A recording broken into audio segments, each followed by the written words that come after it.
अक्सर बच्चे मुझसे पूछा करते हैं कि सर हमें फिजिक्स पढ़ने में बड़ी प्रॉब्लम आ रही है, specially in the numerical part. तो उन सभी बच्चों के लिए आज मैं लेकर आया हूं निंजा टेक्निक फिजिक्स पढ़ने की। फिजिक्स पढ़ने की निंजा टेक्निक में हम देखेंगे कि आपको फिजिक्स को किस तरीके से पढ़ना चाहिए, स्पेशली ताकि आपके सारे के सारे न्यूमेरिकल्स यूं सॉल्व हो जाए। तो क्या आप एक्साइटेड हो इस टेक्निक को जानने के लिए? मुझे कमेंट में जरूर बताएं। मैं आज डील करने वाला हूं उन बच्चों के साथ जिनको फिजिक्स में बहुत ज़्यादा प्रॉब्लम फेस करनी पड़ रही है। तो सबसे पहले बच्चों, आप फिजिक्स को रटना बंद करो और समझना शुरू कर दो, because physics is the subject जो कि हाईली बैक्ड अप है with logics, experimental results and demonstrations. तो यहां पर समझने की ज्यादा जरूरत है, कंपैरेटिव रटना। तो आप फिजिक्स को रटना सबसे पहले बंद कर दें, उसको समझना और फील करना शुरू करें। फिजिक्स को आप कनेक्ट करिए रियल लाइफ के साथ, क्योंकि रियल लाइफ में ऐसे बहुत सारे इवेंट्स हो रहे होंगे जिनको अगर आप ऑब्जर्व करो और उन्हें अपनी फिजिक्स की थियरी के साथ कनेक्ट करो तो आपको फिजिक्स पढ़ने में एक अलग ही आनंद की अनुभूति होगी।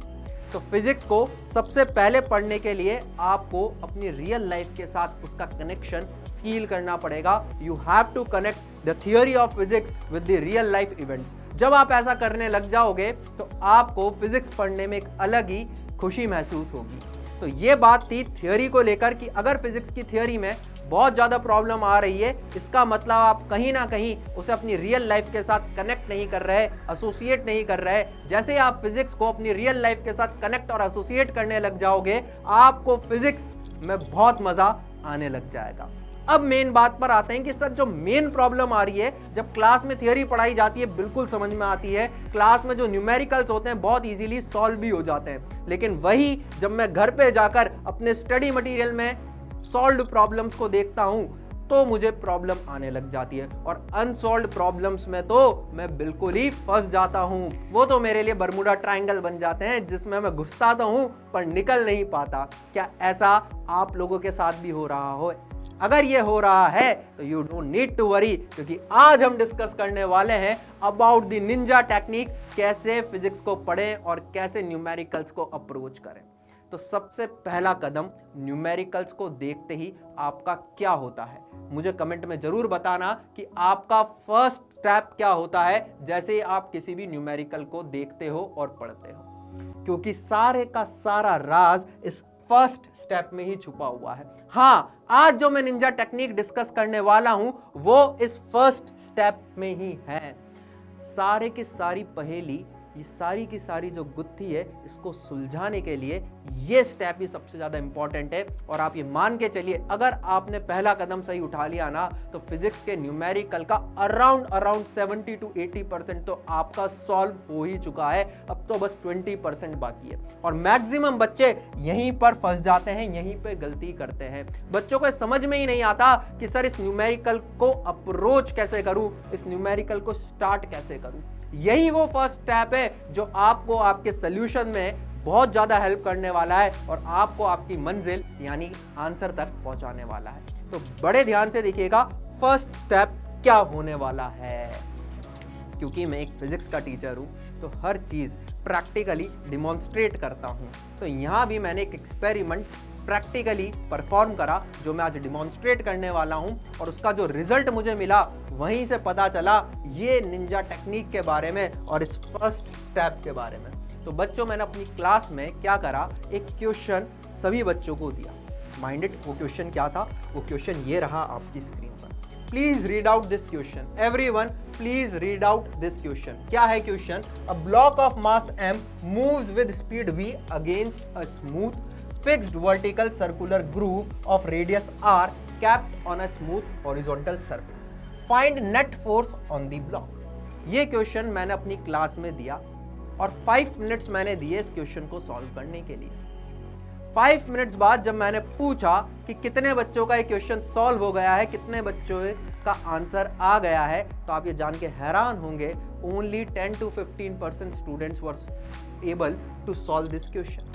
और बाकी सबकी स्थिति कुछ ऐसी थी। फिर मैंने इसके बाद एक और क्वेश्चन दिया, मैंने इसको सॉल्व नहीं करा, मैंने इसको एज इट इज रहने दिया। फिर मैंने उसी क्लास में उसी बैच में अगला क्वेश्चन क्या दिया, उसे देखते हैं। अगला क्वेश्चन बच्चों मैंने ये दिया, मैंने बच्चों को बोला कि यहाँ पर ये एक सर्कुलर रिम है, यहाँ पर ये ऑब्जेक्ट है, m इसका मास है, ये v स्पीड से against this circular rim r radius में मूव कर रहा है। तो आपको बताना है net force on the block कितना होगा। सभी बच्चे करने लगे। अगेन मैंने 5 मिनट दिए। 5 मिनट के बाद जो रिजल्ट मेरे सामने था वो हैरान करने वाला था। उसी बैच में इस क्वेश्चन को अराउंड 80 to 85% स्टूडेंट्स ने सॉल्व कर दिया। इससे एक बात जरूर प्रूव हुई, अगर आप ध्यान से देखो तो ये क्वेश्चन और इसके पहला वाला क्वेश्चन सेम ही है। It is identical question, these both questions are exactly same, identical questions हैं। वो क्वेश्चन केवल 10 से 15% बच्चे सॉल्व कर पाए थे, ये क्वेश्चन 80 to 85% स्टूडेंट्स ने सॉल्व कर दिया। अंतर कहां था? अंतर था कि वो क्वेश्चन की लैंग्वेज में फंस गए। उस लैंग्वेज को पढ़ने के बाद वो इस फिगर को ड्रॉ नहीं कर पाए। फर्स्ट स्टेप में प्रॉब्लम थी। पहला स्टेप क्या होना चाहिए बच्चे का? जैसे ही क्वेश्चन को पढ़ रहा है, क्वेश्चन में जो जो गिवन है उसको ड्रॉ करो, उसका एक रफ डायग्राम बनाओ और क्वेश्चन में मेंशन हर फिजिकल क्वांटिटी या डेटा को इस डायग्राम में मेंशन कर दो। अब जो भी क्वेश्चन में बोला गया है उसको इस डायग्राम से समझो और फिर क्वेश्चन को अटेम्प्ट करो। अगर आप ऐसा करते हो तो आप मान के चलो आपका 70 to 80% क्वेश्चन सॉल्व हो चुका है, क्योंकि आपका सॉल्यूशन, आपका आंसर इसी डायग्राम में कहीं छुपा होता है और इसी को बोलते हैं फिजिक्स की फील। इस डायग्राम से भाई फील आती है कि अच्छा ऐसा ऐसा हो रहा है, ये ब्लॉक यहाँ पर ऐसे सर्कुलर मोशन कर रहा है। अब वो एनालाइज कर पा रहा है कि हॉरिजॉन्टल टेबल पे रखा हुआ है, इस पे क्या क्या फोर्सेस लग रहे हैं और इसमें नेट फोर्स यहाँ पर पूछा गया है। बहुत इजीली बच्चे सॉल्व कर पाए। तो अब आपको समझ में आया निंजा टेक्निक क्या है फिजिक्स के न्यूमेरिकल्स के लिए। निंजा टेक्निक है कि क्वेश्चन पढ़ते ही एक सही रफ डायग्राम जरूर बनाएं, जिसके अंदर आपके पास जो भी क्वेश्चन में डेटा है वो यही मेंशन कर दे। इसका एक और फायदा मिलेगा, एक तो आपके दिमाग में एक पिक्चर बन चुकी है, फील आ चुकी है कि क्या हो रहा है क्वेश्चन में। दूसरी बात, बार बार क्वेश्चन को पढ़ने की जरूरत नहीं पड़ेगी। बच्चा अक्सर ये गलती करता है, टाइम बचाने के लिए डायग्राम नहीं बनाता और बार बार फिर उसको क्वेश्चन को पढ़ना पड़ रहा होता है, वहां पे वो अपना टाइम वेस्ट करता है। तो this is the ninja technique. I think सबको ये बात समझ में आ गई होगी। अगर फिजिक्स के न्यूमेरिकल सॉल्व करने हैं तो सबसे पहले आपको बनाना है रफ डायग्राम, और ये रफ डायग्राम बनाते ही माय डियर आपका 70 to 80% क्वेश्चन सॉल्व हो जाएगा। Getting my point. दूसरी चीज, दिमाग में क्या चलना चाहिए रफ डायग्राम बनाने के बाद? जो भी क्वेश्चन में बोला गया है वो आपको यहां पर दिखना चाहिए। जैसे कि इस क्वेश्चन में क्या बोला गया था कि ये particle against this rim move कर रहा है, अगेंस्ट दिस ग्रुप मूव कर रहा है एक सर्कल में। तो आपके दिमाग में क्या चलना चाहिए? आपके दिमाग में चलना चाहिए यहां पर कि ये जो ऑब्जेक्ट है ये ऐसे सर्कल में मूव कर रहा है। दिख रहा है आपको?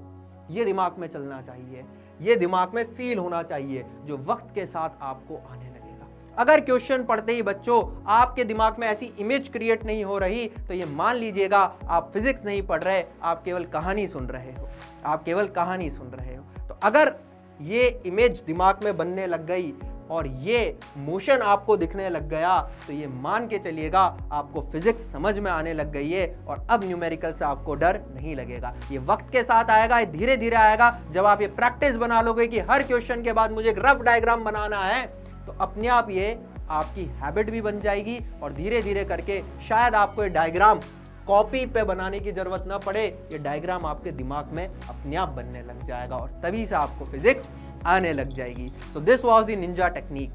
अब इस बुक को तो आई थिंक सभी जानते होंगे। Every aspirant must have gone through this book at least once in his life. Yes और no? Every aspirant of JEE must have gone through this book at least one time in his preparation. हर बच्चे ने देखी है ना भाई Irodov, the famous book of physics. Yes और no? इसको बच्चे सॉल्व जरूर करते हैं, इसके कुछ सिलेक्टेड क्वेश्चंस बच्चे जरूर सॉल्व करते हैं, लेकिन इसके इंडेक्स के जस्ट बाद एक पेज है उसको पढ़ना भूल जाते हैं। इस पेज पे बहुत सारी इंपॉर्टेंट बातें लिखी हुई है, अगर आपने वो पढ़ी होती तो शायद कभी भी आपको न्यूमेरिकल सॉल्व करने में दिक्कत नहीं आई होती। इसलिए आज मैं आपको बातों पर एम्फेसाइज करवा रहा हूँ, उन बातों को पढ़ा रहा हूँ जो इस शानदार बुक में लिखी हुई है। सबसे पहले आप इस हाईलाइटेड पार्ट को देखिए, क्या लिखा हुआ है। wherever possible draw a diagram elucidating the essence of the problem. In many cases this simplifies both the search for a solution and the solution itself. यही बात मैंने भी आपको समझाई, यही है भैया निंजा टेक्निक। अगर फिजिक्स में न्यूमेरिकल सॉल्व करने हैं, ये शानदार सी लाइन अगर आप अपने दिमाग में बिठा लोगे और इसे एक प्रैक्टिस बना लोगे, you will never going to be frightened of numericals in physics. इसमें कुछ और इंपॉर्टेंट बातें भी हैं जो भी मैं आपके साथ शेयर करना चाहता हूं। अगली बात क्या थी ये देखते हैं।